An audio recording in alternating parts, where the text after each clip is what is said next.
It was 11:39 at night when the Titanic's lookout shouted, "Iceberg, right ahead!" Swift action on the bridge to reduce speed and change the ship's course didn't help, and you already know how the story ends. Since then, we've regarded what happened to Titanic as a once-in-a-lifetime event. Is it though? The Titanic sank in 1912.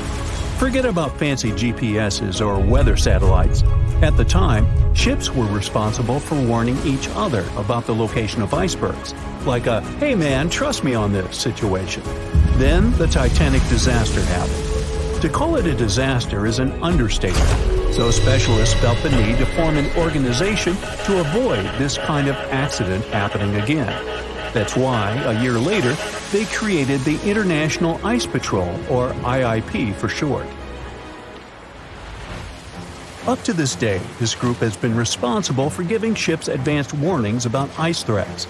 IIP improved their methods over the years, from ship reports and aircraft patrols to satellite images.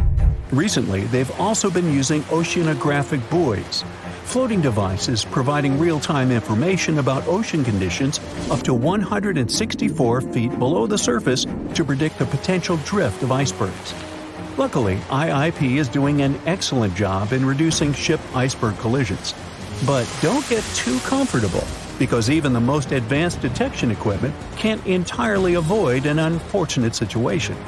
Between 1980 and 2005, there were 57 incidents involving vessels and icebergs. And the chilling truth is that today's ships are more likely to run into an iceberg than the Titanic was. Studies have shown that 1,038 icebergs crossed the area where the Titanic sank back in 1912. You might think that's a lot, but scientists say it's not really a big deal. I mean, yeah, it's on the higher side, but there have been 14 years with even more iceberg activity since then. Nowadays, the number of icebergs is going up due to the accelerated melting of Greenland's glaciers. And since more ships are heading into polar waters, the chances of ships bumping into icebergs are higher. But the real danger for captains is invisible enemies, called growlers and bergy-bits. Growlers are these small icebergs that can be the size of a regular door. And bergy-bits are also considered small, measuring around the size of a school bus. These icebergs might seem harmless, but they're actually tricky since they can be completely invisible to radars or satellites. Let's see what happens when a modern cruise ship as big as the Titanic hits one of these small icebergs. Meet the Norwegian Sun, a luxurious cruise ship like Titanic, as it has the capacity to accommodate 2,400 passengers and more than 900 crew members. On July 2022, this cruise ship was on its way to Hubbard Glacier in Alaska when it found itself in the middle of a dense fog. Suddenly, passengers felt an impact and were terrified as the ship experienced a severe jolt. The fog immediately cleared and they realized what had happened. The Norwegian Sun had collided with an iceberg of the growler type. But the outcome was entirely different from Titanic. Thankfully, there were no injuries, and both the passengers and staff reached the Alaskan docks safely. Expert divers checked the condition of the boat, and they discovered that the ship had suffered some damage after the collision, so the rest of the trip was canceled. Now don't stress about packing for your next trip across the Atlantic, because accidents like the one with the Norwegian Sun are really rare. I mean, it's common for ships to encounter ice, but what's unusual is for it to be a problem. Most modern cruise ships wouldn't get physically damaged by an iceberg, and there's a reason for that. You see, the steel used in the Titanic also played a significant role in the disaster. The unsinkable ship, after all, was not so impact-resistant. Back then, the Titanic's hull was constructed using around 2,000 steel plates, which are believed to have been produced in an open hearth furnace. As a result, the steel contained a high concentration of phosphorus, oxygen, and sulfur. High levels of these elements make steel brittle at low temperatures, causing it to fail upon impact. While the steel used on the Titanic was of the highest quality available at the time, it wouldn't meet the safety standards of modern ships, and it was approximately 10 times less safe than what today's vessels use. But the most significant difference between the design of the Titanic and a modern ship lies in how the hull is put together. You see, the Titanic was built using over 3 million rivets for its hull and upper deck structure. So, when it struck the iceberg, the rivets started a chain reaction, causing the entire section of the hull to collapse simultaneously, causing an uncontrollable flood of water. In contrast, modern ships use a method called submerged arc welding, which fuses the edges of metal pieces together, creating a strong and continuous bond. This is safer because if any part of the ship gets damaged, the tear doesn't spread, making things worse. The damage remains contained within that section. Okay, so small icebergs are becoming more common, and vessels have been adapted to deal with them. But there's still one more scenario to consider. What if a huge cruise ship hit an iceberg the size of a 5-story building? Imagine we've just created the world's largest cruise ship on the planet. Let's call it the Bright Seaside. Our floating resort is massive, 4 times the size of the Statue of Liberty. It's longer than the Titanic by 318 feet and carries about 3 times more passengers and crew. And just like the Titanic, our fictional ship can cruise at a top speed of around 23 knots. Now, picture this scenario. The Bright Seaside is cruising at full speed in freezing waters. It's the middle of the night, and the captain doesn't realize that all the iceberg detecting equipment on board isn't functioning. It stopped working 3 days ago. It's very foggy out there, and the lookout also fails to spot a 45-foot-tall iceberg. If that whole situation played out, and the ship smacked into the iceberg head-on, well, it could potentially lead to a sinking. But you can see how unlikely that is, right? That's why experts are quite confident in saying that ice isn't likely to sink modern cruise ships. It's also worth mentioning that safety measures have improved a lot since Titanic. A modern large vessel can take days to sink, which provides enough time to keep everyone safe. Crews are definitely better prepared to handle evacuation procedures, and passengers should also go through safety training before cruising. I know, it is annoying to do that when all you want to do is drink a lemonade or some other beverage by the pool.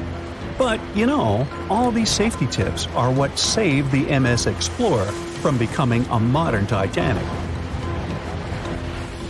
You see, back in 2007, all 154 people on board this Antarctic cruise ship managed to get into lifeboats after the ship hit an iceberg.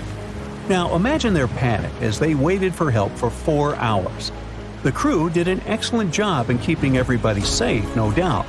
But a report that came out 2 years later said that the MS Explorer accident had happened because of the inexperience of the captain, who had pushed the ship too fast into a wall of ice in the freezing waters of Antarctica. That means that no matter how much tech a ship's got or how fancy its materials are, if you've got a careless captain and a crew that doesn't know how to handle an iceberg hit, a disaster similar to Titanic could happen again. But hey, you shouldn't stress over it. Trust the professionals and keep in mind the odds. In the last 30 years, the MS Explorer was the only cruise ship that sank thanks to an iceberg, and everyone survived. So kick back and enjoy your sea vacation. It seems like we all cried watching the heartbreaking goodbye of Jack and Rose from the Titanic. Oops, spoiler, sorry.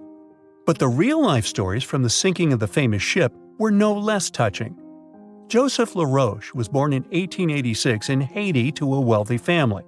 He was growing up without a dad, but his mother was a self-made woman and a respected merchant. His uncle was the head of his country. Joseph was fluent in French, Creole, and English. At the age of 15, Joseph realized he wanted to become an engineer. There were no engineering schools in Haiti, so he moved to France to get his education. The journey took him a whopping 83 days. Still, in his student years, Joseph met Juliet in a suburb of Paris through a mentor. They soon became friends, and then it grew into something bigger. The couple decided to get married. There was only one problem. Joseph couldn't find a well-paid qualified job even after completing his studies because of racial discrimination. The intelligent young man realized he could do better. Plus, he needed to provide for his growing family. His third kid was on the way. His uncle back in Haiti promised he'd help Joseph secure a job as a mathematics professor. His mother was overjoyed that her son and his family would be living in Haiti. She bought them first-class tickets for the French liner La France as a reunion gift. But that liner had really weird rules separating parents from their offspring for meals. The LaRoches didn't want to leave their youngsters and make them feel sad on a trip across the ocean. So they decided to trade their first-class tickets for La France for second-class tickets for RMS Titanic's maiden voyage. The Titanic was all the hype, and it didn't separate families, so it looked like a great deal. They planned to change for another ship in New York that would take them straight to their final destination in Haiti. The family boarded the Titanic on April 10, 1912, at Cherbourg. They had 3 days to enjoy the luxurious staterooms, a dining salon, a library, and 3 outdoor promenade decks available to second-class passengers. Juliet sent a letter to her father from Titanic's final stop in Queenston, Ireland. She told him they were more than happy with the accommodation. They had 2 bunks in their cabin and a couch that converted into a bed for their youngest family members. The family made friends with some nice co-passengers with whom they had traveled together from Paris. She thought they had been the only other French people on board, so they sat together for meals. Juliet mentioned they had all spent time together on the deck of the liner. She also wrote the people on board were friendly, although some sources say the family had gone through quite a lot of mean stares, gossip, and remarks. On the night of April 14th, their exciting journey came to an abrupt end. Even though Titanic's wireless operators had received warnings about drifting ice from nearby ships, the liner continued to plow ahead at full throttle. It was around 11:40 p.m. when Titanic's hull collided with the iceberg around 370 miles off the coast of Newfoundland. The practically unsinkable ship was severely under-equipped with lifeboats, enough for only about half of its 2,200 passengers. The nearest rescue ship, the Carpathia, was too far away to help. A steward woke up the LaRoche family and took them to the lifeboats, as Juliet remembered later. She couldn't speak any English, so everything that was going on seemed even scarier to her. A little after midnight, the crew received the order to give priority to women and children when boarding the lifeboats. Juliet later remembered a terrible panic had begun, as people had been pushing each other to get to the desired seat. At some point, she felt they had pulled away her older daughter and thrown her into the abyss. A moment later, she had joined her Simone in the same emptiness. So, pregnant Juliet and her 2 daughters got spots in Lifeboat 14. But they had to say goodbye to Joseph as the boat was being lowered into the sea.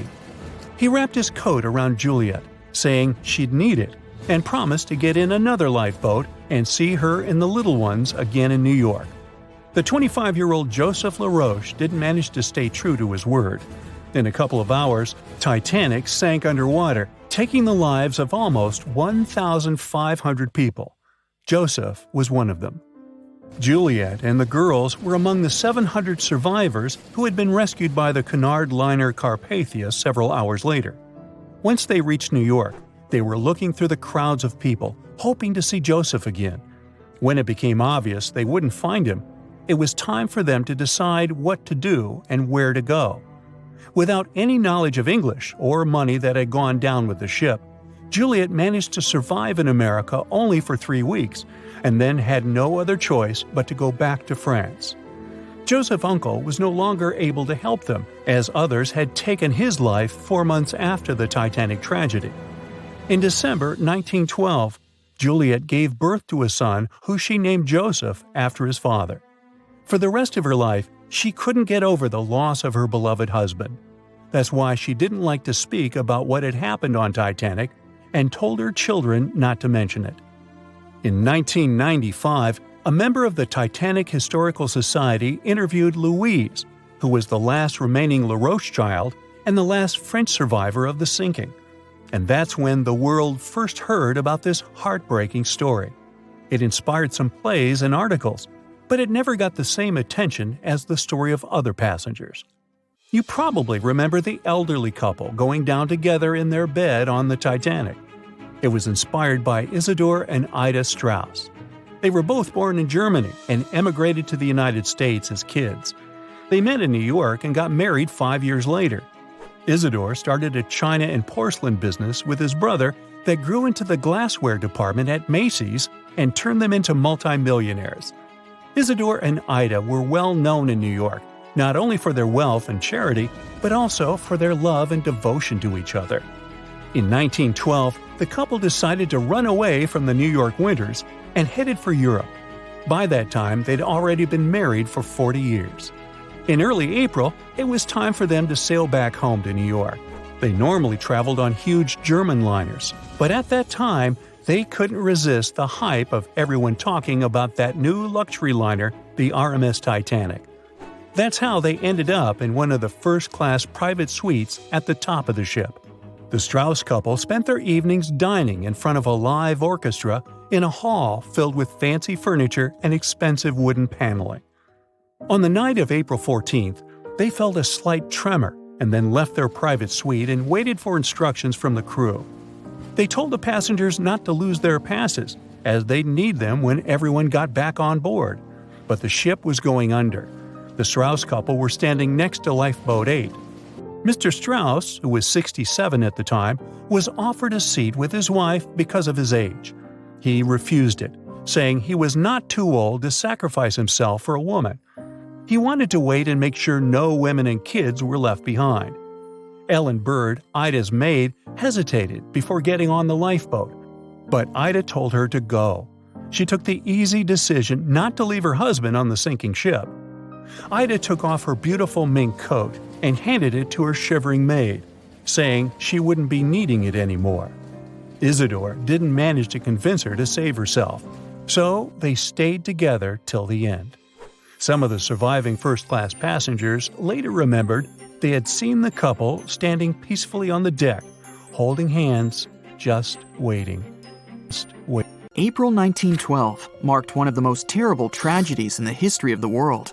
The most unsinkable vessel, the pinnacle of engineering at that time, the huge Titanic, sank. On that dark, moonless night, the ship had many chances to save its passengers. There was another ship just a few miles away that could have saved the Titanic, but it didn't. It wasn't a phantom ship, and it's not some legend or a theory.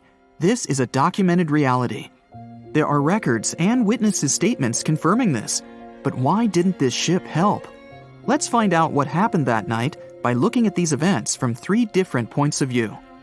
Let's start with the Titanic version. 11:30 p.m. The moon hides behind black clouds. Visibility is bad. Everything is calm on the Titanic.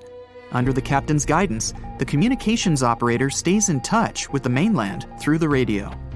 At this moment, some stranger breaks into the frequency, interrupting the operator's communication.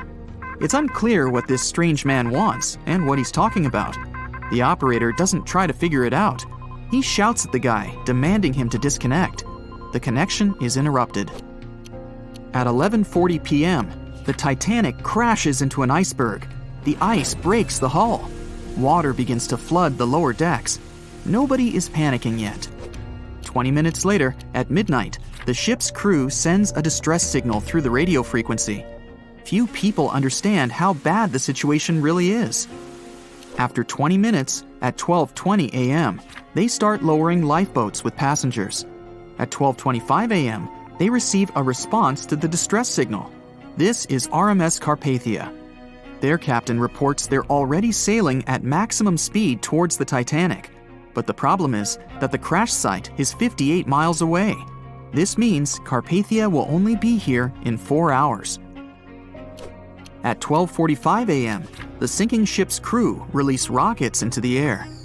These flares are one of the main reasons for the terrible fate of many passengers, but more on that later.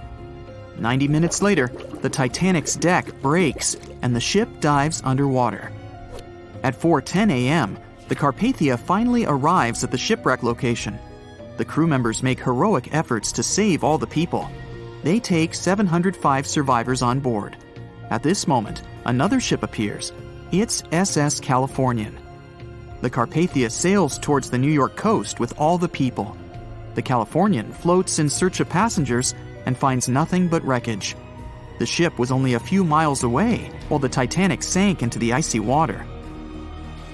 The Californian could have saved these people, but did nothing. Its captain, Stanley Lord, made one of the most terrible acts that a sailor can allow. He didn't help a sinking ship. When the world found out about all this, they detested Captain Lord. They couldn't bring charges against him, and the trial didn't punish him. But his career was ruined entirely, as no other ship company would hire him. Despite this, he never confessed he had been guilty. Before he passed away, the captain said it hadn't been his fault. If this was true, then what happened there? This brings us to the Californian version. It's the night of April 14th. The Californian is sailing in the cold waters of the North Atlantic. The ship gets into a section with a lot of icebergs. At 10:10 p.m., Captain Lord stops the ship. It's too dangerous to move around this area, as they can damage the hull. At 11 p.m., the ship starts drifting. It's impossible to move in such conditions with such poor visibility. The captain knows that the Titanic is coming here, so he orders the radio operator to warn the ship about the danger. Radio operator Evans turns on the receiver and tries to contact the Titanic. He spends about 30 minutes on it. The connection is finally established. At this moment, the Titanic radio operator is speaking with the mainland. Evans interrupts this conversation and tries to warn the ship about icebergs. The operator doesn't understand Evans' words. He's annoyed because Evans broke into the channel so brazenly. He shouts at Evans and cuts the connection. Tired, Evans turns off the receiver and informs his superiors about the incident. It's still a mystery how the captain reacted to this news. He probably thought the Titanic knew about the danger. He lets Evans go to bed. If Evans hadn't turned off the radio and waited 1 hour, he would have heard a distress signal from the Titanic. But you shouldn't blame him. At this point, he has no official reason to stay at the transmitter. Evans is too exhausted and can't fight drowsiness. So, Evans goes to bed. The Titanic begins to sink. Its captain sends a distress signal. The operator on board the Carpathia catches it, but the Californian doesn't, since the receiver is turned off. Captain Lord can't sleep. He feels that something is wrong. Meanwhile, the Titanic is rapidly sinking under the water. The captain gives the order to launch rockets into the air. And here is where one of the critical mistakes takes place. They release warning lights, but they are not red. The crew forgot to take red rockets on board for some reason, so they lit up the sky with a bright white light. If you need to send a distress signal, you need to release red lights. Captain Lord sees these lights, but doesn't perceive them as a cry for help. It can't be that there are no standard red rockets on such a massive ship as the Titanic. But, unfortunately, it can. Captain Lord thinks the Titanic is sailing away. Perhaps there is some unknown reason behind those white lights, but he doesn't really know. So, Captain Lord has no idea that the Titanic is sinking. He still decides to contact the ship, but this time, not through radio communication. Captain Lord doesn't wake up the radio operator and sends a signal to the Titanic through a signal lamp. It's important to understand that many old-school captains didn't take radio communication seriously. They didn't understand the value of this technology. That's why Captain Lord doesn't wake up Evans. He sends light signals, but the Titanic doesn't respond. Many survivors later mentioned seeing the flashing lights of the Californian, but there was nothing they could have done. The ship's crew doesn't hear their cries for help. At 2:20 a.m., the Titanic completely goes underwater. A little more than 2 hours later, radio operator Evans wakes up and turns the transmitter on. He hears many rescuers talking about the sunken ship. Evans understands everything. He reports this to the captain. At that moment, the Californian immediately heads to the wreck site. They meet Carpathia there. With the survivors on board, it sails towards New York. The Californian stays sailing and looking for people. They find nothing but wreckage. The Californian returns to the mainland. The news about the ship that could have saved the Titanic is spreading all over the country. The trial begins. Captain Stanley Lord and the crew tell their version. They say their ship had been standing still. Many people don't believe them, and some of the surviving passengers claim to have seen the Californian sailing by. Still, the judge declares them innocent. 1962. Captain Stanley Lord is a very old man. He calls a notary to confess something. The captain makes his last remark about this case. He swears he's not guilty. But if it wasn't the Californian sailing past the Titanic at that moment, then what? The Samson theory could answer that question for us. The sealing ship Samson is sailing in the cold waters of the North Atlantic. The crew aren't sleeping. They carefully study the surroundings, but not because they're afraid of icebergs. They're scared of meeting with the U.S. Coast Guard. The Samson ship's crew catch seals, which is illegal. At 12:45 a.m., Samson's captain sees white signal rockets. The team is sure it's the Coast Guard. They turn off the lights and sail away. It's dark, so they don't notice the sinking Titanic. They return to the coast of Iceland and hear about the disaster. They realize they have abandoned the drowning passengers. The nephew of one of Samson's crew members reads about this story in his uncle's diary. The nephew asks for permission to publish these recordings. All the people realize that Captain Lord wasn't guilty, but unfortunately, he didn't live to see this moment. Actually, it's still unknown who is guilty in this story. 2 ships were nearby the Titanic. Their captains were adequate people. They would have helped save all the passengers. Their fault was that they couldn't understand what the Titanic wanted on that dark night. Someone forgot to put red flares in the box. This small but fatal detail was one of the leading causes of the tragedy. So in 2017, over 25 million people boarded cruise ships all over the world. Now, if you're keeping count, that's more than the total population of Greece. It's become America's favorite choice when it comes to going on vacation. It's easy to see why hopping aboard a cruise ship becomes more popular each year. Heading out on a cruise is also coming back in style with newer generations. 2/3 of Gen Y and millennials say that cruising is their new preferred type of vacation. How's that? Well, let's see. It's easy to plan in advance. On board, you can find activities for all family members, and you get a chance to visit several different destinations in one trip. An added bonus of booking a cruise? You can sample various places for a future time off. The entertainment on board is often top-notch, providing passengers with an added taste of luxury.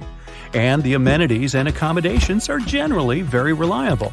Not to mention that it gives tourists that feeling of actually getting away from everything that people strive for while out of the office. Royal Caribbean International is one of the largest cruise lines in the world, with just over 19% of the cruise market as of 2018. Its current fleet is divided into many different classes of ships, including the Voyager class, Radiance, and Quantum. The latest addition to the Royal Caribbean International's impressive fleet was built in 2018.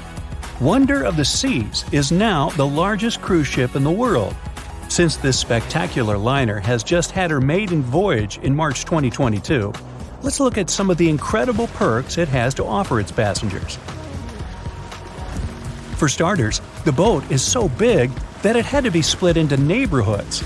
Well, it figures since Wonder of the Seas can accommodate almost 7,000 passengers. Fond of New York? Well, no worries. Wonder of the Seas has a central park of its own, with an estimated 10,000 plants to check out. The ship's central park is a feature of all Oasis-class ships, being one of the so-called neighborhoods. Let's look at some other areas, shall we? Like this boardwalk, a place that includes an arcade, a candy store, and a sports bar. It's best suited for long walks. There's a pool and sports zone on Wonder of the Sea. These areas feature the ship's numerous pools and hot tubs.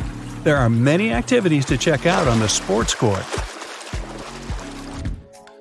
Then there's the Royal Promenade, or Promenade if you prefer. That's the main road on Wonder of the Seas, with bars, lounges, and places to grab a cup of coffee, or a luxurious latte. The entertainment neighborhood is the focal point for leisure activities on the ship. Here, guests can find a comedy club, an ice skating rink, and even a theater. The spa and fitness area is a tranquil zone with a huge array of treatments available. The fitness center is free of charge, by the way, so there's no excuse for guests to skip a leg day. An extra eighth zone was added to Wonder of the Seas. It's called the Suite Neighborhood. This is an exclusive area designed for guests staying in the suites. Oh, now I get it. It's located at the top of the ship. Guests here have designated staff members called Royal Genies. Yeah, if you rub a lamp in your suite, they appear. Nah, not really.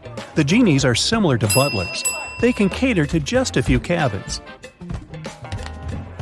Of course, the cruise line wants to divert other guests from asking these crew members various questions and taking their time. That's why the genies don't wear name tags in public areas. As for its itinerary, Wonder of the Seas was initially supposed to be homeported in China, but Royal Caribbean decided to move the liner to the United States. In March 2022, the ship started its journey with 7-night Eastern and Western Caribbean itineraries. In May 2022, Wonder of the Seas is scheduled for a trip to Europe, with Western Mediterranean cruises from Barcelona and Rome planned for its guests. Passengers will also be able to visit Palma de Mallorca, Spain, and Capri, Italy.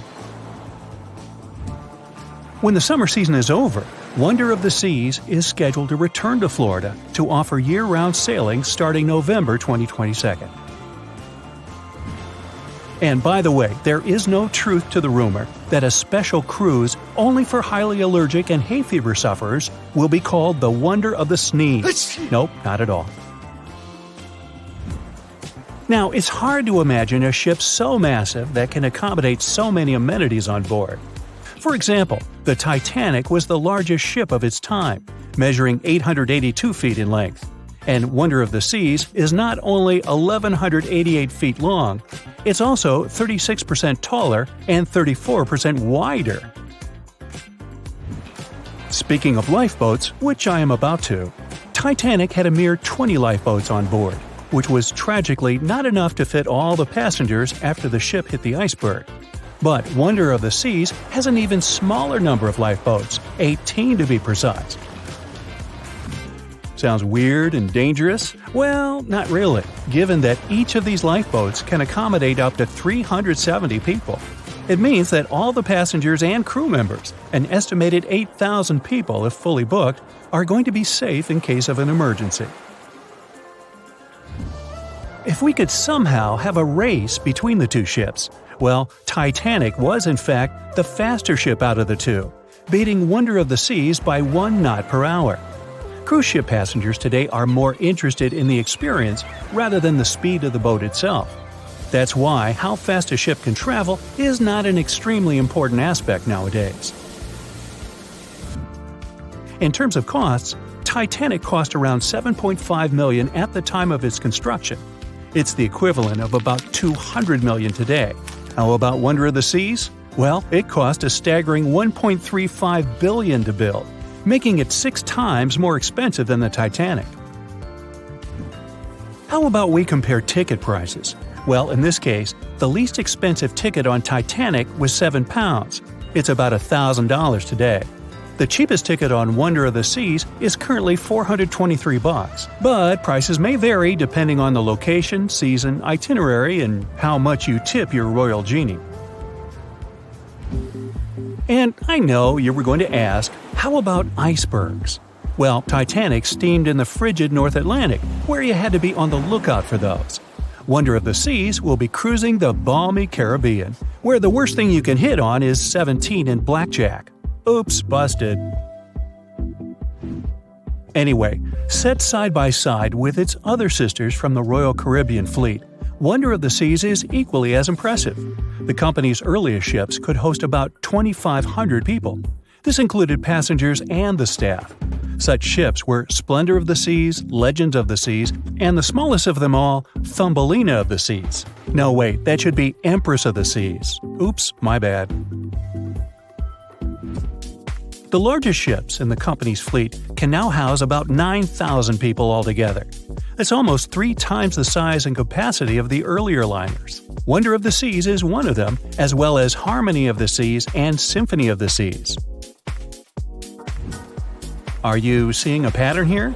Yep, if you ever encounter a ship with "of the seas" in its name, it's safe to assume it belongs to Royal Caribbean. But if it's a can of tuna, it might actually be Chicken of the Sea. Hey, I like tuna. Now, choosing between cruise ships based on their size is like wondering if you should visit your local museum or the Louvre in Paris. It all depends on your preferences. Some families prefer small settings. Others are fan of large spaces that can provide everything they need. Historically, it's equally as exciting how far we've come in terms of maritime transportation. The SS Royal William, for example, was the first boat to ever make a transatlantic voyage almost entirely steam-powered in 1833. And it was a mere 160 feet long and could house roughly 155 passengers. And if the seas were calm, then they were housed less roughly. Similarly, the first modern megaship in the world was the MS Sovereign of the Seas. Launched in 1987, it was only 888 feet long and could carry a little under 3,000 passengers. Size and capacity are not the single improvements added to newer cruise ships out there. Recent technological developments in artificial intelligence and facial recognition have allowed cruise operators to ensure faster, smoother boarding for passengers. If, in the past, it took from 60 to 90 minutes for all passengers to board a ship, nowadays, cruise ship operators manage to get people comfortably settled in less than 15 minutes. Now, I'm sure you're already eager to book a ticket, but let's look into some of the more interesting activities you can try on board Wonder of the Seas. This way, you'll know what you're getting yourself into. All Royal Caribbean ships have loads of artworks available for their guests to enjoy. But Wonder of the Seas goes above and beyond, even featuring statues of astronauts in key locations around the ship. You'll find the first astronaut looking through the glass at the promenade, while a second one is busy rock climbing at the boardwalk. The third and last astronaut is more of a movie fan. This statue can be found near the movie screen sitting area. Going astronaut sightseeing is proving to be quite the experience among guests. In the areas with no access to sunlight, Wonder of the Seas features virtual balconies. In case of bad weather, guests can still have a feeling of the outdoors, but without having to hide from wind or rain. Teenagers have a place of their own reserved on the ship. There's a special club with a private hot tub, selfie area, games, and comfortable seating. The inside part of this club features a vending machine, an interesting collection of literature, and tables for foosball. Well, sign me up! April 12th, in the year 2212. It's a great date for humanity, the 300th anniversary of the launch of the legendary Titanic. The best engineers of the world have collaborated for years to bring their masterpiece to the public, the Space-Tanic, and they've done it just in time. The glorious spaceship is waiting in its harbor under the limelight, photographed by thousands of people. The trip was scheduled for April 12th, just like 300 years ago. Finally, the big day has come. The passengers are going on board the most magnificent spaceship of the time. They call it Unbreachable. It has 12 decks, from the third class closer to the bottom, to the most luxurious first class on the top, with panoramic views of outer space. The ship is preparing for launch. The engines are starting, the final countdown has begun, and the Space-Tanic is off into the sky. It quickly becomes no more than a speck in the big blue and then disappears. The first day of the flight goes perfectly. The ship leaves the Earth's atmosphere in less than an hour, and passengers enjoy the wonderful view outside. the blue and green planet on the backdrop of the black void of space. The ship slows down a bit as it moves into orbit. There are too many satellites and space debris circling around the Earth.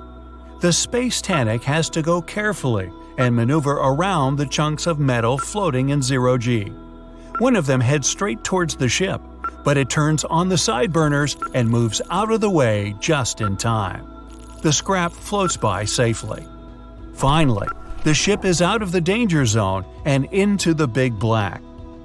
It turns on the back thrusters to accelerate and heads to the bright side of the moon. It's going to be the first destination of the sightseeing tour. The planet becomes gradually smaller behind, and about halfway to the natural satellite, people on board can marvel at the sight of the sun.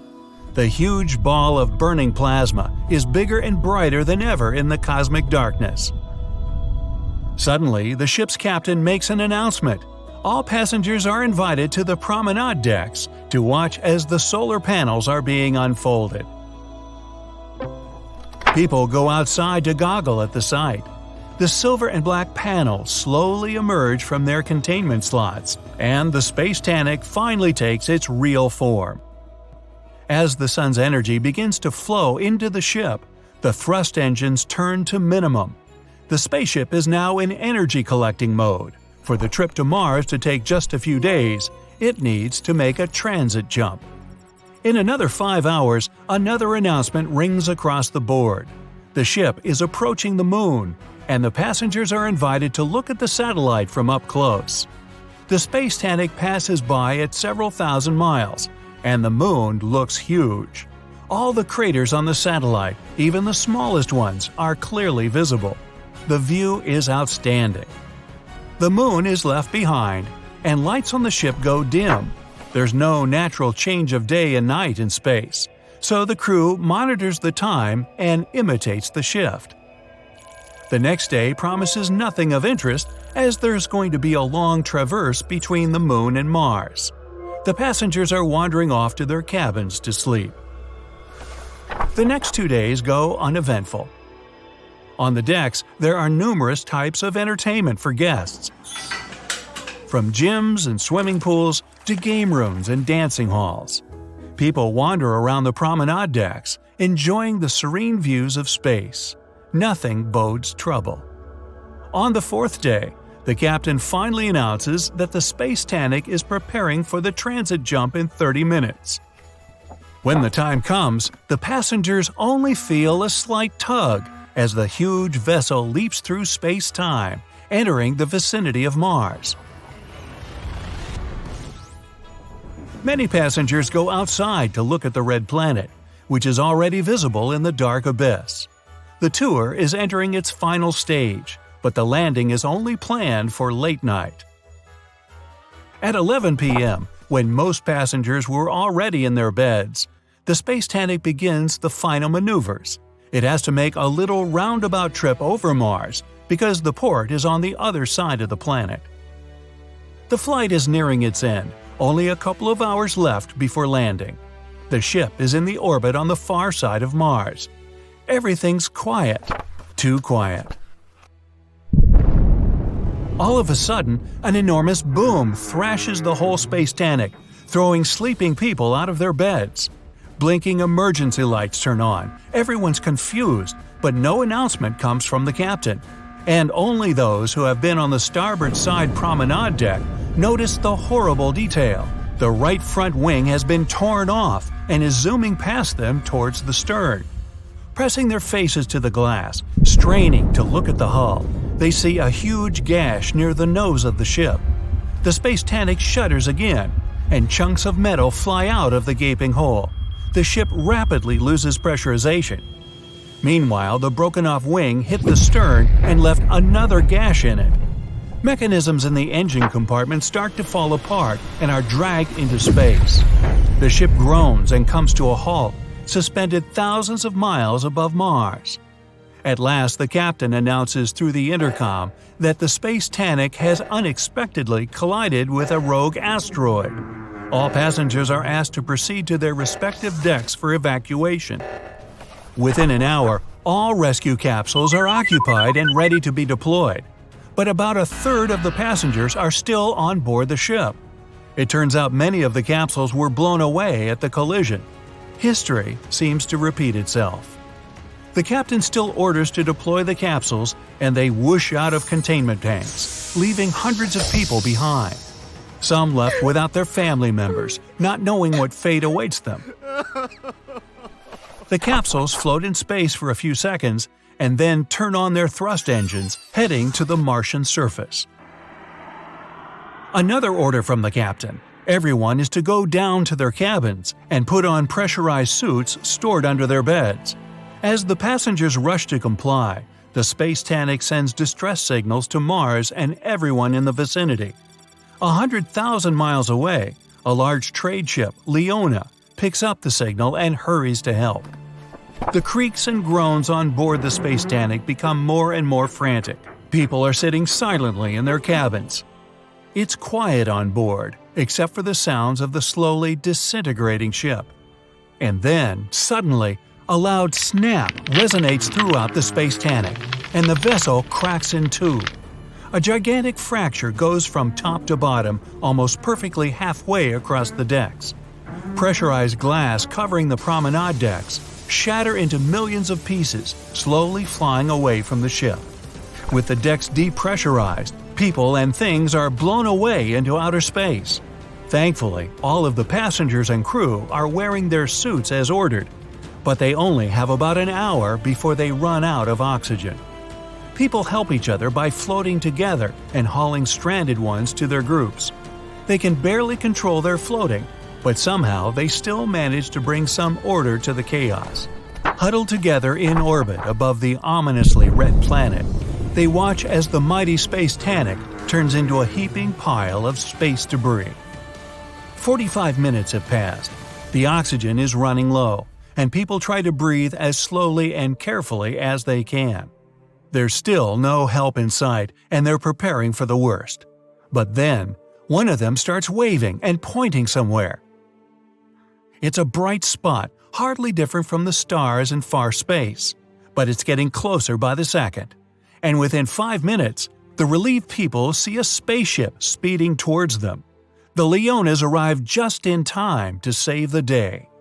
Quickly, but without hurry, Leona's crew gather everyone floating in space around the remains of the Space Titanic and haul them on board their ship. In a few hours, the Leona safely lands at Mars' main spaceport. The newspapers called it the day when the Titanic sank again. Have you ever wondered how containers on a cargo ship remain intact throughout the whole journey? Let me answer this question and tell you about other cool ship facts. Meet Unsinkable Sam. Sam's goal was to prove the saying, "Cats have 9 lives."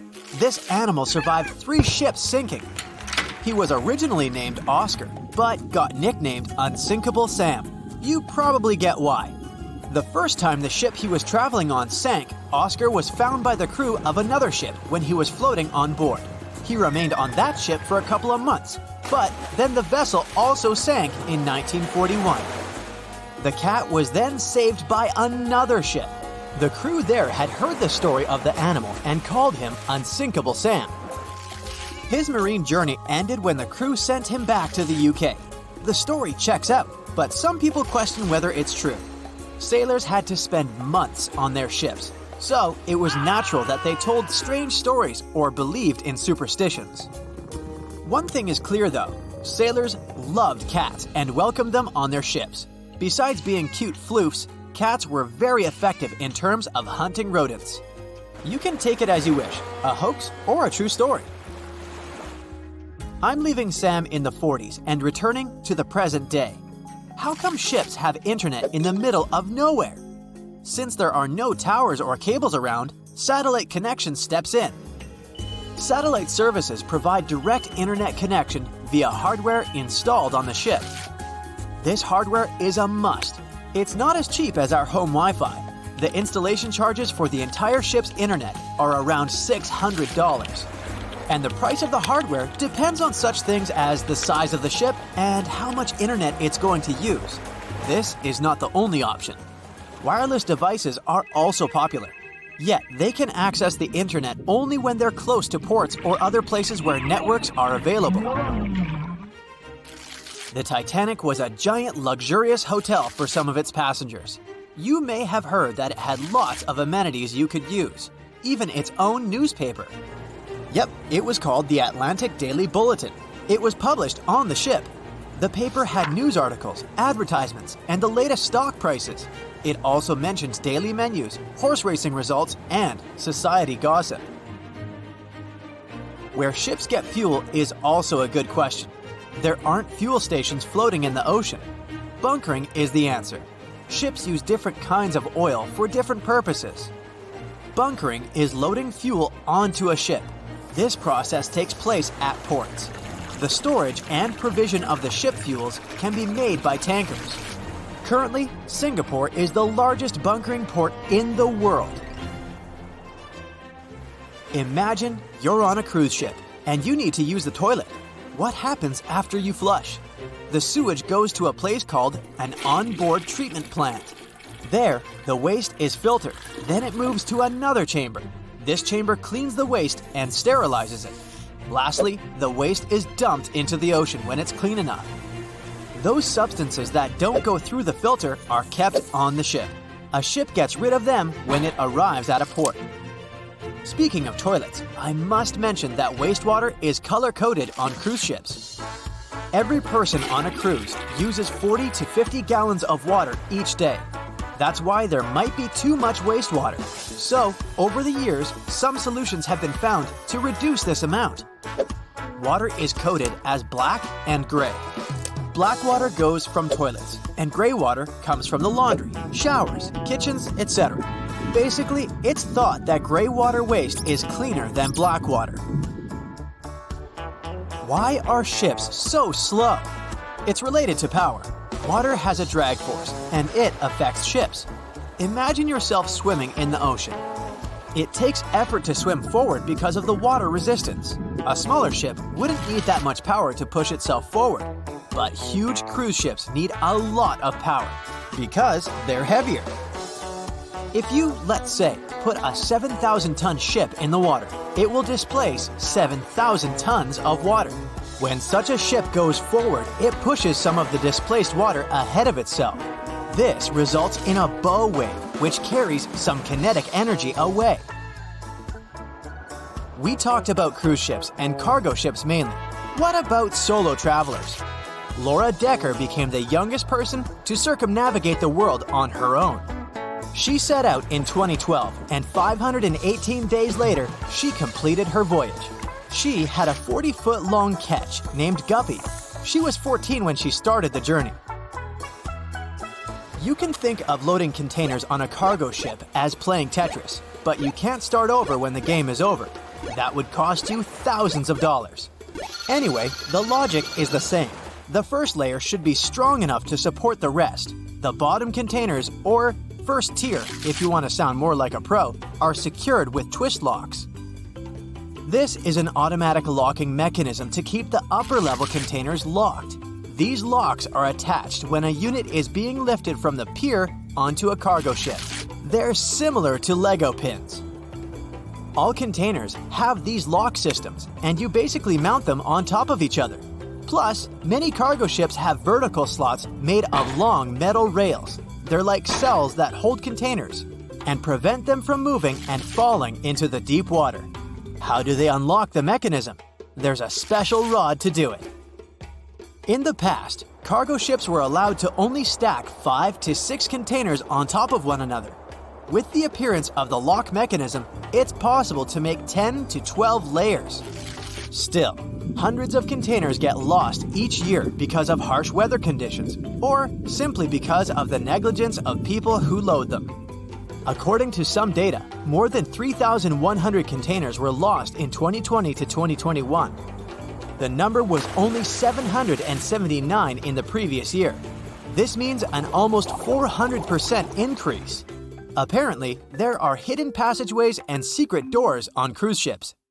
The ship's staff get from one place to another without using the stairs and doors that passengers use. There's a network of corridors and stairs all around the ship only the crew members know about. These secret doors can blend in with the walls. This way, they become undetected by those who don't know there's a door there. Gigantic cruise ships are basically floating pieces of metal. The walls of the cruise ship cabins are magnetic. That's why, when on a cruise, you can buy travel-themed fridge magnets and use them to decorate your cabin. The Seawise Giant is the largest ship in history. It was built between 1974 and 1979. Its length was greater than the height of the Eiffel Tower. The vessel sunk in 1988, but was later retrieved and put into service. What about the smallest ship in the world? Researchers in the Netherlands have built the world's smallest vessel. It's about 1/100th of an inch long. To put it in perspective, this is about 1/3 the width of a strand of your hair. They built it with the help of a 3D printer. Do you know that some people have residences on ships? Yes, sounds like a dream, if you like the water, of course. Residents permanently live on a ship as it travels the world. MS The World is an example of a private residential cruise ship. The residents can live on board as the liner travels to exotic destinations. They can stay there full-time or come back periodically during the year. Since the UK is an island nation, things it imports have to be delivered by sea or by cargo planes. The number might surprise you. 90% of everything they buy arrives at their ports by sea. Do you know any other cool marine facts? Comment below. The year was 1854, and the SS Arctic, the fastest passenger liner of its time, set out to cross the Atlantic.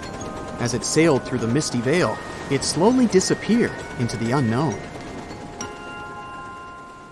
The Collins Line, an American shipping company, was started in 1818 and only began seriously trading in the transatlantic by 1835. Its steamships crossed the Atlantic from Liverpool to New York within just 10 days. Doesn't sound like a great speed today, I know, but back then, the same thing took other ships several weeks. Light on the water with their wooden hulls, powering through with a strong steam engine, those steamships were the favorite choice for many high-profile people. What could go wrong with such an advanced ship, they thought. This reminds me of some other ship everyone believed to be unsinkable. But anyway, back to the Collins Line. It grew to be a serious contender on transatlantic routes, with only one other competitor, the Cunard's Line. It was a British company also aiming to be the main force through the Arctic Passage.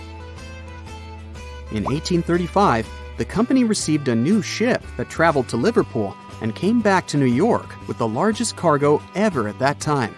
From then, the Collins Line was steadily growing. It seemed like there would only be future successes for it.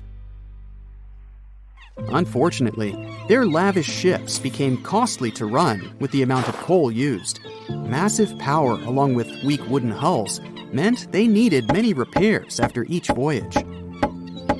So, every trip ended up being expensive. But since the ships were safe and had a great reputation, people were willing to pay the price, and the company was definitely not in crisis. They had achieved something no one had managed to do before them. Like I told you, their ships crossed the Atlantic in a whopping 10 days, and Edward Collins, the owner, was very determined to maintain the pace. Their 5 ships easily outran the Cunard's Line of only 3. With this great praise, it provided more attention. Though the Cunard's ships were slower with their iron hulls, they believed there was still profit, regardless of how slowly they sailed. Among Collins' ships, the Arctic, the third of them to be launched, was the largest, reaching 284 feet long, with 2 side-lever steam engines, each with 1,000 horsepower. The paddle wheels made 16 revolutions a minute when at full speed. At the time of its launch, the press called it the most stupendous vessel ever constructed in the United States.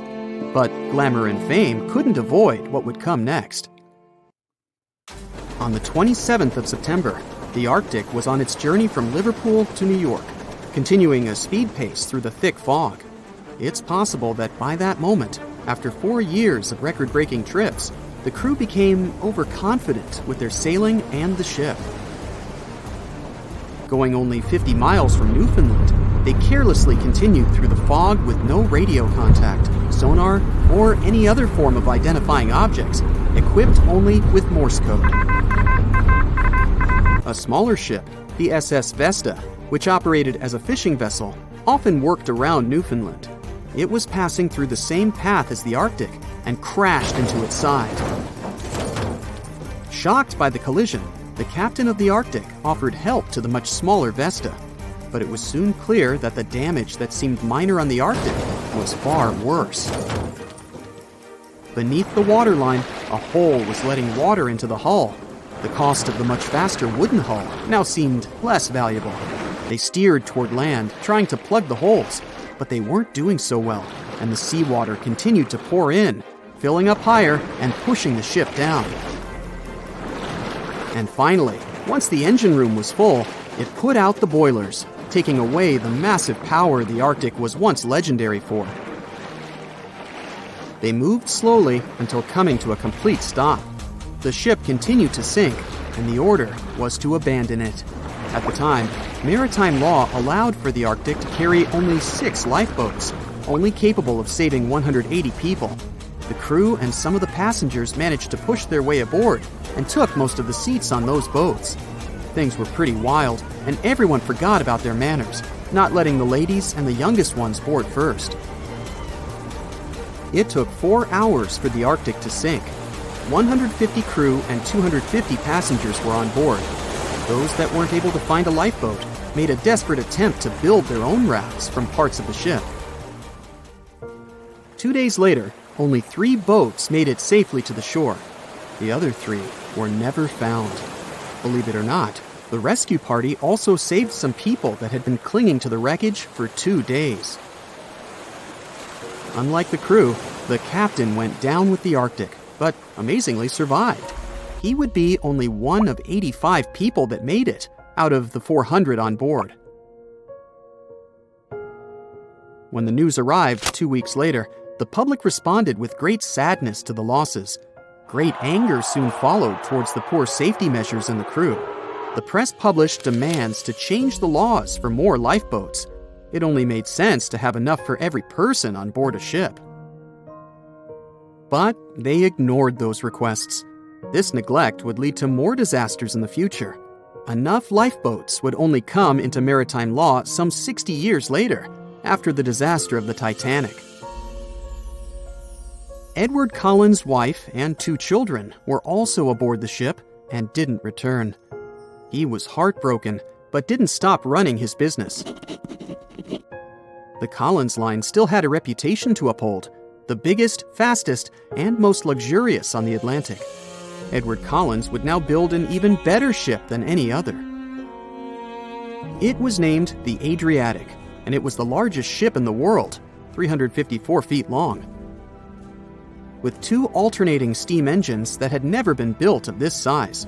These steam engines at the time were at the height of engineering, though today you can only see them in models and toys. With the new addition of 2 masts, the Adriatic would also be able to sail if needed. Luckily, they made some lessons from the disaster of the Arctic. But before their new ship, the Adriatic, was built, another disaster had occurred. The sister ship of the Arctic had also sunk. They believed this second ship was desperate to stay in front of the Cunard's line and hit an iceberg somewhere during the race. This weird contest took the lives of 141 people. The desperation of Collins and his weakly built hulls pushed the company towards bankruptcy in 1858. The newly built Adriatic, costing over $1 million, had only made 1 voyage in the end. And even that voyage was considered a disaster. The ship collided with a tugboat. It still managed to finish its maiden voyage at a suitable time. After the company had gone bankrupt, they had to sell the ship for only $50,000. They removed the great giant engines, replacing them with only sails. Although it was once the greatest ship on the high seas, it was only 30 years later until it was abandoned, labeled irreparable, and anchored in a river. The other remaining ships were also sold and only used for parts. Edward Collins left the industry altogether, seeking work on dry land instead. As the Collins line was no longer in the mix, the Cunards would grow in strength. Without competition, they would win the Blue Riband for the next 30 years, and 180 years later, after producing hundreds of ships. They still have a constant presence on the seas as they provide transatlantic crossings, world voyages, and leisure cruises. To this day, the Cunard Line is the only one to run ships between Europe and America, and it's great proof that it's not always the fastest that's the best.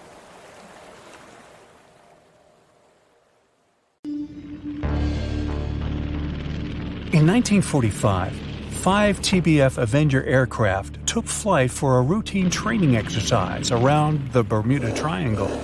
In the middle of the exercise, the planes were struck by intense rain and heavy winds, despite the clear weather forecast. The pilots became extremely disoriented and radioed the base to report that their navigational equipment had stopped working. The last thing the base heard was, "When the first plane drops below 10 gallons, we'll all go down together," and then static.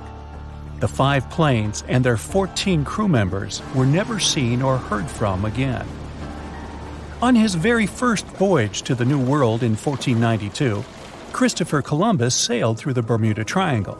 Columbus reported that one night when he was on the deck of the ship, he noticed a giant light appear in the distance, unlike anything he had ever seen before. Columbus looked at his compass for direction, and it gave off erratic readings. You might have noticed that the Bermuda Triangle doesn't appear on any world map. This is because official institutions refuse to acknowledge that the area actually exists. A popular theory suggests that rogue waves are responsible for the many disappearances. Rogue waves are called extreme storm waves by scientists. They occur when different weather patterns take place at the same time and cause large, unexpected waves. Witnesses say that the waves look like giant walls of water. These waves could explain why ships go down fast and without leaving any trace. The Bermuda Triangle is home to some pretty intense and unexpected weather. Storms build up quickly and unexpectedly, then disappear soon after. If you blink, you might miss it. This could explain why few distress signals are issued. Pilots and sailors never saw the weather coming. No one knows exactly how many ships and planes have disappeared in the Bermuda Triangle. The rough estimate is 50 ships and 20 planes.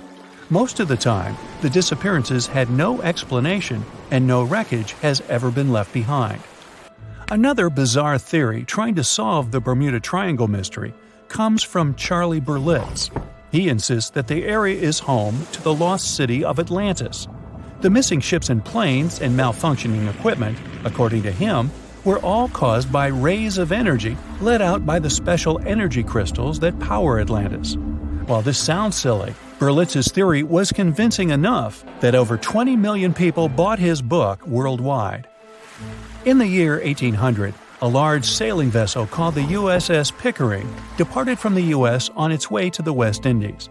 The ship sailed into the Bermuda Triangle along with its 90-man crew and was never heard from again.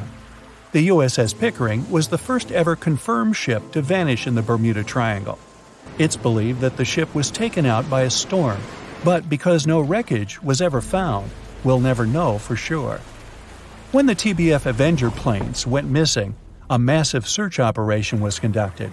Boats and planes searched the Bermuda Triangle for any signs of the aircraft. One of the boats searching was a PBM-5 Mariner airboat. The airboat took flight at 7:27 p.m. and called in a routine radio message 3 minutes later. Then, it was never heard from again. No trace was ever found of the rescue airboat or the 5 Avenger aircraft. An enormous investigation was launched into the disappearance of all these vehicles, but nothing was ever discovered. This particular area of the ocean is one of the most heavily traveled shipping routes in the world. Some skeptics believe that this fact solves the mystery. Statistically, the busier the area, the higher the frequency of accidents and disappearances. While this makes sense, it's not the frequency of disappearances that's responsible for the mystery of the Bermuda Triangle. It's the lack of explanation or wreckage found. On the ocean floor, decomposing organisms let off large concentrations of methane gas that gets trapped under the water. This gas can build up until, boom, it ruptures. The gas surges up to the surface and erupts. If a ship was in the area of one of these ruptures, the water would become much less dense and cause the ship to sink rapidly and without warning. Scientists believe this could be the cause of the many disappearances in the Bermuda Triangle. While this theory makes a lot of sense, it doesn't seem too likely.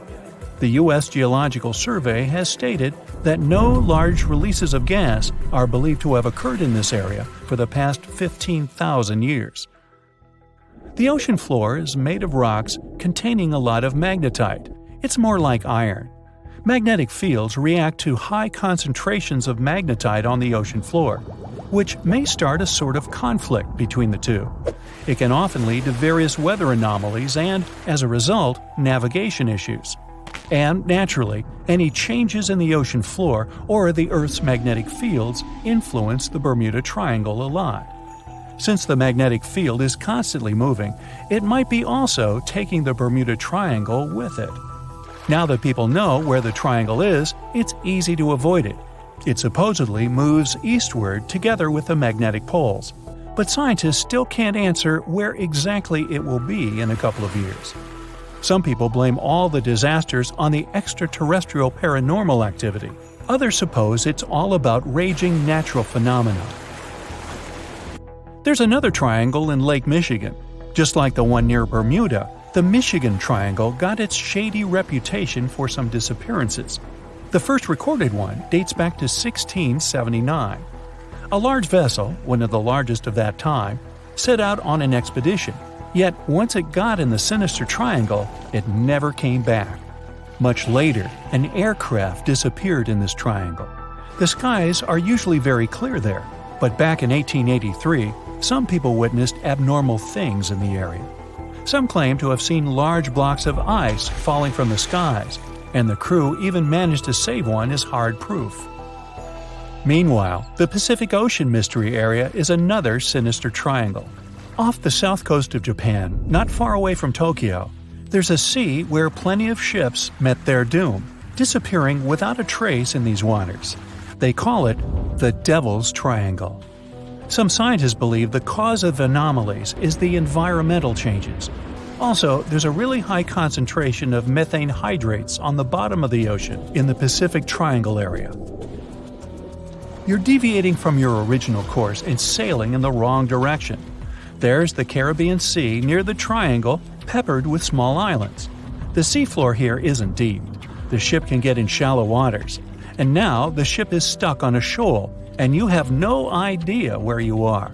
If this were the 21st century, the ship's captain would be able to reach the shore using GPS and other modern navigation.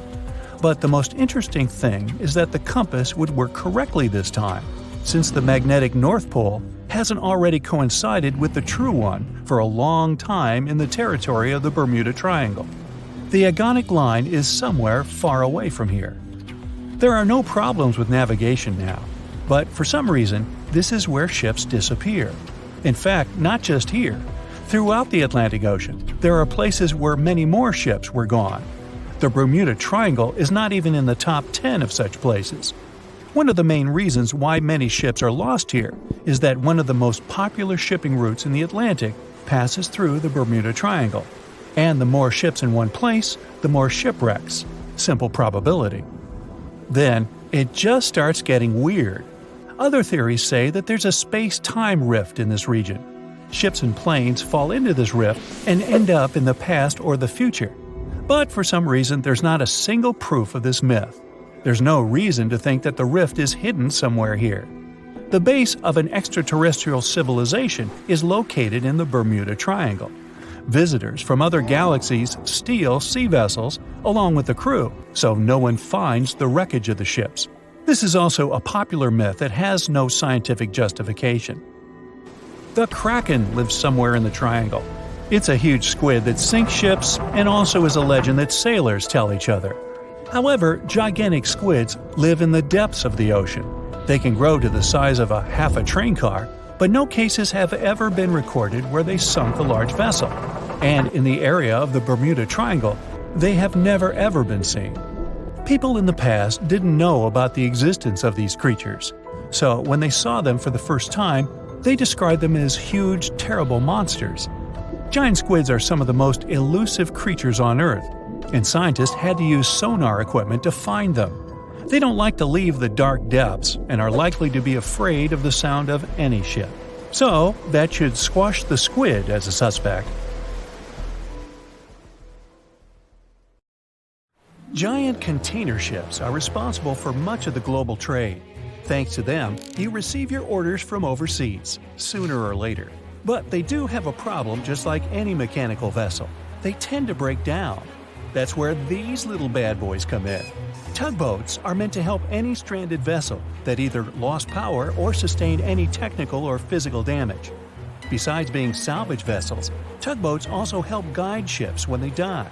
Since these ships are massive, underline, they require little tugboats to survey the surroundings and help them navigate to dock properly. They also serve as firefighting boats in case a fire breaks loose in the ship. Many of these cargo ships already have a system to stop fires, but tugboats provide extra help in case the fire gets out of control. Many cargo ships pass through below-zero regions like the Arctic and face plenty of obstacles, or icicles. Tugboats to the rescue again. They can make the first move by breaking the ice so that the vehicle can pass through without damaging itself or delaying its course. They also help large ships move through narrow areas. On March 23, 2021, the Ever Given, one of the largest container ships in the world, got stuck in the Suez Canal for 6 days. It froze global shipping of almost $10 billion of trade in a day. The Suez Canal is one of the most important routes for trading, but happens to be quite narrow for its purpose. To put that into perspective, it's like the Empire State Building getting lodged in the middle of a busy freeway.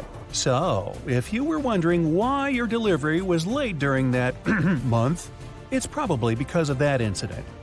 The bottom of the ship nearly touched the floor of the canal. In the early morning of March 23rd, the weather was acting up. It was getting worse and worse, with the wind picking up to around 45 miles per hour. Those were some terrible weather conditions for navigation. That should have been the first red flag, but the Canal Authority didn't have a system for monitoring weather conditions or warning ships about them. The captain, Krishnan Kantavel, ignored the signs and decided just to go with it, not knowing the perils and the consequences ahead. The Egyptian pilots that were assisting with the navigation failed to provide proper instructions. As a result, the ship became jammed diagonally, essentially blocking the whole canal. The canal authorities didn't provide tugboats for some reason, which is why it was stuck for 6 days. Things were so bad, they had to bring excavation diggers to remove some land for the ship to properly turn back to normal. So, these little tuggers are really important for world trading to work. The vessels are getting bigger and bigger, with the world depending on import and export more than ever. They're built for going long distances rather than maneuvering in tight spaces and corners. The tugboats are surrounded by a material that won't scratch or damage the vessel, kind of like bumper cars at the carnival. They can either push or pull. But one thing's for sure, more than one is needed to help a ship get back on its aquatic feet. Ships don't have a lot of water passing over the rudder for them to turn quickly, and they risk damaging the engine if they push it too hard. They can either tow it directly or indirectly. The tug is pulling the vessel either in front of it or from side to side. They can also push it from one side to another. These tiny boats are like ants compared to giant ships. Their success secret is that they're floating on the water, which means there's no solid foundation for them to struggle. As a result, pushing and pulling is easy. Many newer tugboats have 2 large diesel-powered engines. There are also some electric models which are good for the environment and still do their job well. Shipping boats in general are better for the environment than trucks and planes, but are slower. Shipping vessels mainly carry food, clothing, electronics, furniture, and my stuff. The biggest ship can carry the Eiffel Tower on its back like it's no big deal, although getting it over to the ship would be. They're 1,000 times more powerful than a regular car. If all the containers in the world were arranged in a pile, it would cover half the planet. If you ever walked on a beach in the 90s and saw what appeared to be a rubber ducky, you were dreaming. In 1992, a shipping crate holding 28,000 rubber ducks was lost at sea while journeying from Hong Kong to the U.S. They say it fell off the ship and has been around the world's oceans for more than 20 years. What seemed like a horrible accident that would leave dire consequences for the world's marine ecosystem proved to also be helpful for us to learn and understand the world of plastic pollution and how the ocean currents work. These ducks seem to have had quite the journey when they broke free from their container life.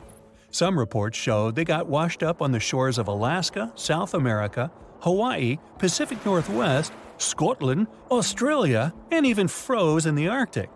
Rather than making their way to thousands of bathrooms in the U.S., they went rogue and backpacked around the world to see what else lies beyond tiled walls and bubble baths.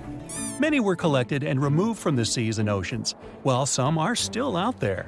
There are around 2,000 of these duckies circulating in the currents of the North Pacific Gyre. In case you were wondering, that's a place where the currents meet and whirl with one another between Japan, Alaska, Kodiak, and the Aleutian Islands.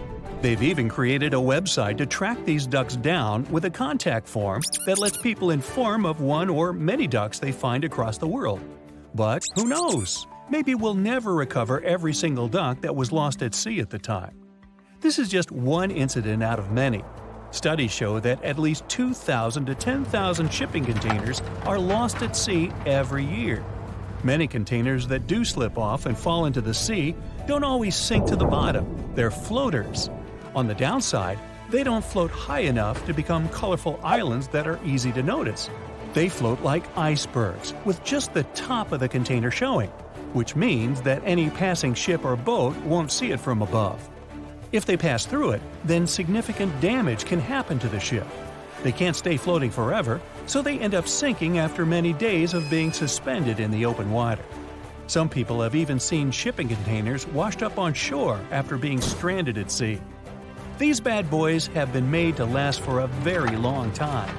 If you take proper care of them, the life expectancy of each container can stretch for more than 20 years. It's pretty amazing that they travel all over the world and are filled and refilled with new items many times.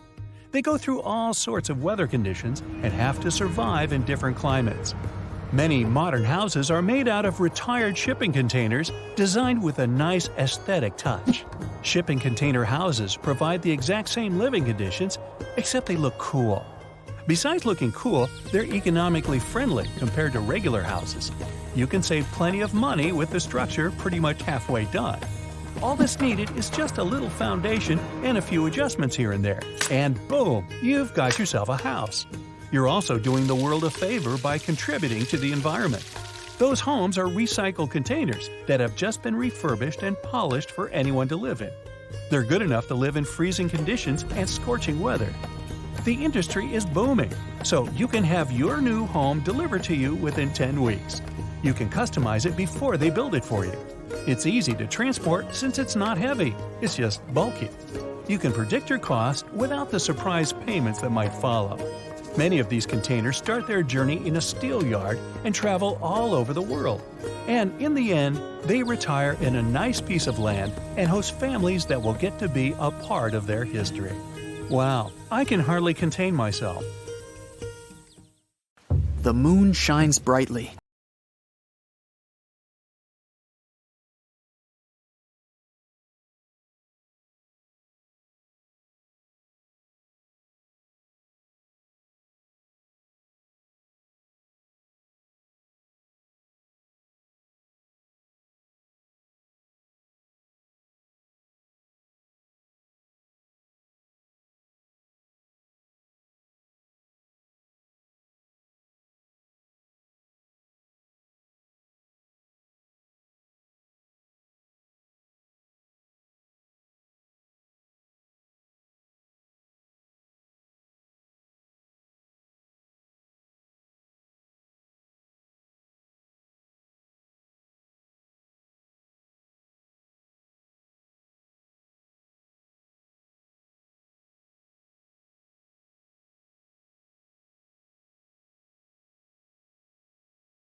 early in the morning to go for a daily run.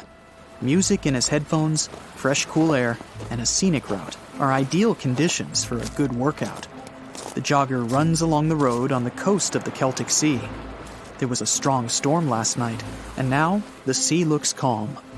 The man runs along the top of a low cliff and notices a huge vessel. An old rusty cargo ship 250 feet long lies on the beach, right among the rocks. No people on board. It seems the ship has been here for ages, but the local is sure this vessel wasn't here yesterday. A little later, it turns out this is the same ship that the sailors from the HMS Protector saw 5 months ago, thousands of miles from this place. The cargo ship, called the Alta, was built in 1976. Nobody knows who used it all this time and for what purposes. It's only known that in 2017, the ship was purchased by a new owner and marked with the flag of Tanzania. It's important to say that almost all cargo ships are equipped with AIS, Automatic Identification System, which is needed to track ship movements in the ocean. Since 2015, something strange started happening with the Alta's AIS. The ship disappeared from the satellites, then reappeared again. Over the past few years, this ship had changed several names and flags. It's not surprising that its AIS shut off and turned on numerous times. It's said that some of those who disable AIS on their ships do so to hide outlaw activities. The ship's captain, whoever it was, clearly didn't want to show the Alta's movements. As AIS showed in 2017, the ship had sailed near Greek port cities. The Alta made 12 stops in 3 such cities in different parts of Greece. Then, the AIS signal disappeared, and 10 months later, the Alta reappeared near the northern coast of Africa, 1,200 miles from Greece. In September of 2018, the ship was sailing about 1,400 miles southeast of Bermuda, and at that time, the crew members started having problems. There were 10 people on board the Alta. On September 19th, the ship's engine failed right in the middle of the Atlantic Ocean. The nearest shore was very far away. The ship began to drift. As days passed, the crew couldn't fix the vessel. Food supplies were running low. The crew started to panic and tried to contact someone. The situation got worse as a strong hurricane was approaching the place where the ship broke down. Crew members contacted the U.S. Coast Guard. On October 2nd, a helicopter headed towards the ship. Food and water were unloaded on the Alta. This was enough for the crew to bide their time for several days. About a week later, a rescue boat sailed about 1,500 miles to reach the Alta and help the stranded sailors. Shortly before the start of the hurricane, American rescuers succeeded. The entire crew of the wrecked ship was taken to Puerto Rico. The Alta remained drifting in the ocean. After a while, another ship arrived to tow it to the coast of Guyana. Then, something went wrong again. The ship was hijacked. Who did it and why remains a mystery to this day. But then, for some unknown reason, the thieves decided to abandon the ship and left it to drift in the ocean. For almost a year, the ship's location couldn't be tracked. Then, in September 2019, the vessel was found by the British Royal Navy. How the Alta was able to cover the distance across the Atlantic and wash up on the coast of Ireland is unknown. An investigation has been launched in Ireland. It's necessary to identify the owner of the vessel and find a responsible person to take on the task of towing it. But no one has since been found. Once, an unknown person called the Irish authorities and introduced themselves as the owner of the ship, but didn't provide any evidence. Several barrels of oil were found on board the Alta. To dismantle the ship, the Irish authorities will need to spend about 10 million euros. Local residents are annoyed by the wreck too. Corroding metal is bad for the environment, and kids have already snuck on board and posted a video on the internet from inside the abandoned ship. The further fate of the Alta remains unresolved. It's still lying there. That ship sailed in the ocean for just 2 years. Now imagine if some other managed to drift for 38. In all that time, no one could catch this ship, and people still seek it. That vessel is called the SS Beichimo. It was a merchant ship owned by a Canadian trading company. In 1931, the ship got stuck in ice off the coast of Alaska. A strong snowstorm began. The team waited a week for it to end, but the storm only intensified. One day, the weather improved a bit, and part of the team was evacuated to the nearest city. Another part of the crew, with the captain, set up camp near the ship. The storm started again and didn't stop for a long time. The blizzard was so heavy that the ship's captain couldn't see beyond his arm's reach. Finally, when the storm was over, the captain saw that the ship simply vanished. He decided the Beichimo sank during the storm. A week later, the ship was found, drifting near the place where it was lost. The hull of the ship was damaged so badly that it was unsafe to sail on it. The captain decided to abandon the ship. However, it didn't sink. For the next 38 years, it was drifting at various points along the Alaskan coast. Several times, people climbed on the ship, including native Alaskan residents and a group of researchers. Attempts to save the vessel from the sea ended in failure. The salvage operations were hampered by drifting ice and bad weather. The last time it was seen was in 1969. The ship was frozen and blocked by the ice. In 2006, the government created a special project to find the Beichimo. However, in all these years, the ship still hasn't been found. Its fate is unknown. It's likely that the ship has finally found peace and is now lying on the seabed of the Chukchi Sea.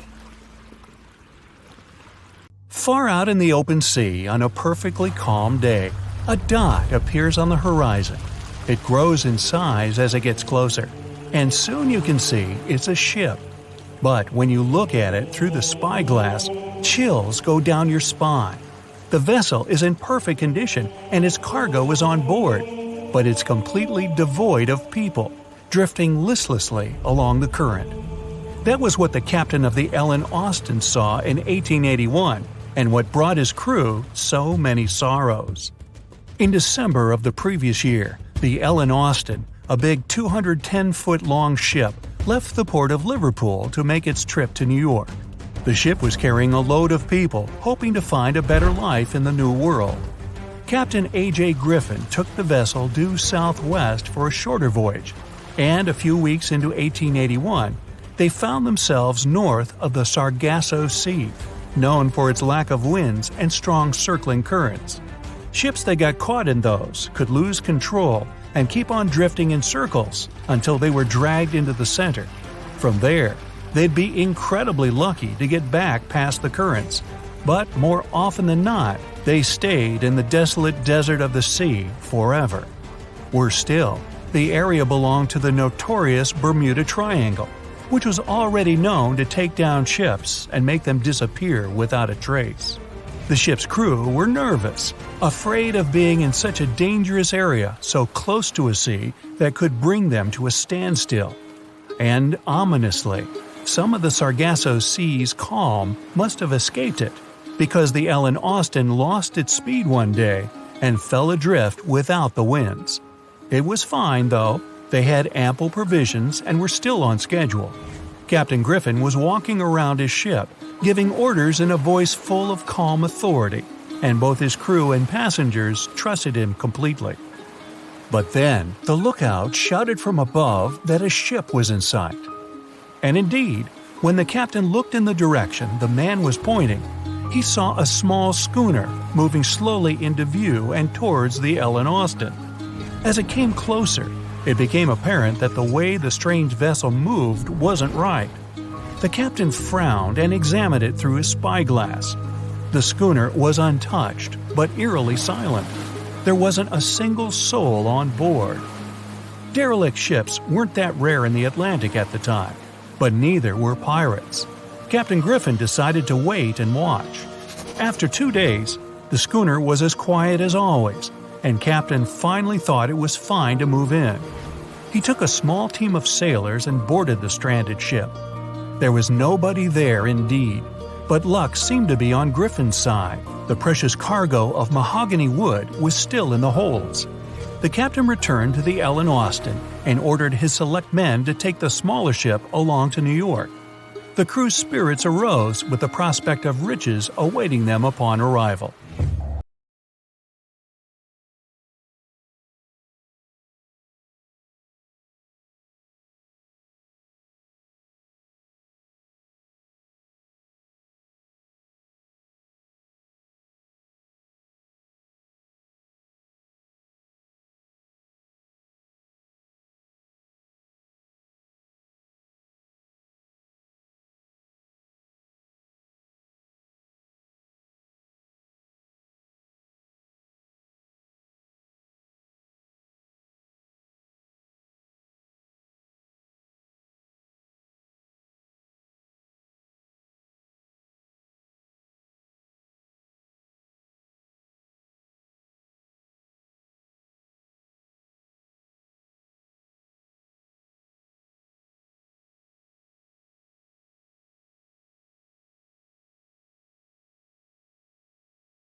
A little bit of the truth.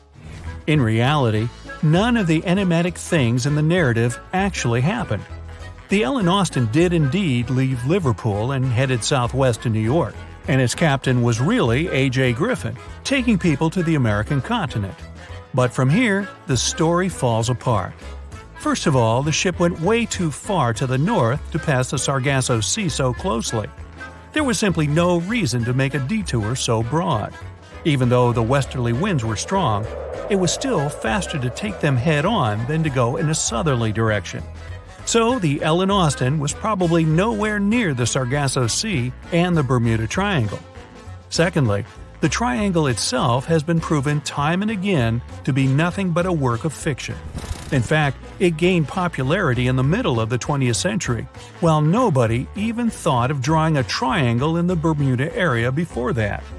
The mystery was popularized by science fiction writers and became a common myth, while no serious research proved it any more dangerous than other parts of the world's ocean. So the crew of the Ellen Austin weren't even aware of the Bermuda Triangle back then, let alone afraid of it.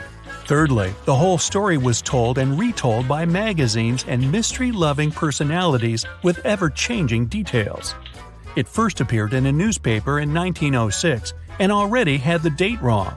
The article said the voyage took place in 1891 instead of 1881.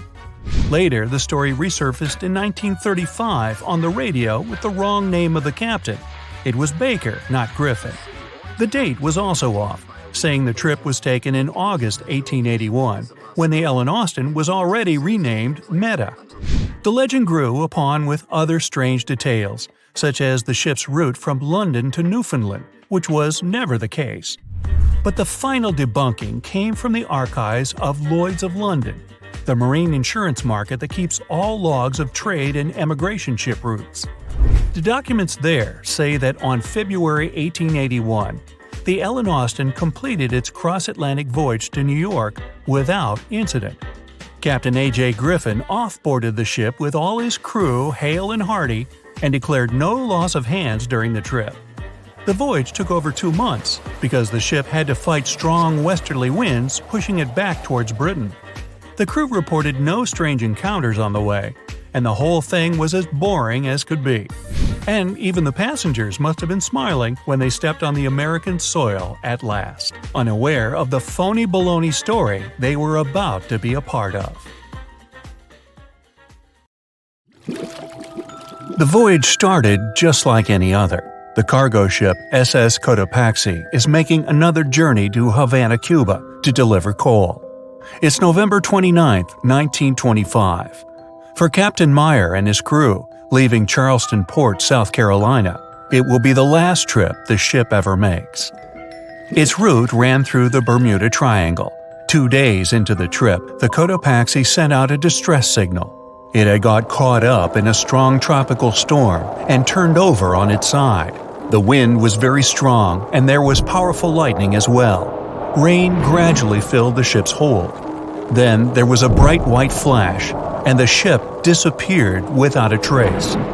Later, its wreckage was found in the Gobi Desert, which is in a completely different part of the world. All 32 crew members, including the captain, were missing. Of course, the part about the Gobi Desert is fictional. For one of his movies, Steven Spielberg came up with the idea that the ship was moved there by aliens. Still, in real life, the ship was never found, and its crew really did disappear. It was officially declared missing a month afterward, and nobody could find the wreck. It seems like a classic case of mysterious things going on in the Bermuda Triangle. But most mysteries are solved sooner or later. In 2020, the Cotopaxi was found. A man named Michael Barnett had moved to Florida to study shipwrecks off the coast. One wreck in particular really caught his attention. It was much larger than the others, and the locals called it the Bear Wreck. It was about 40 miles from St. Augustine in northern Florida, but no one had ever managed to identify the rusty hull.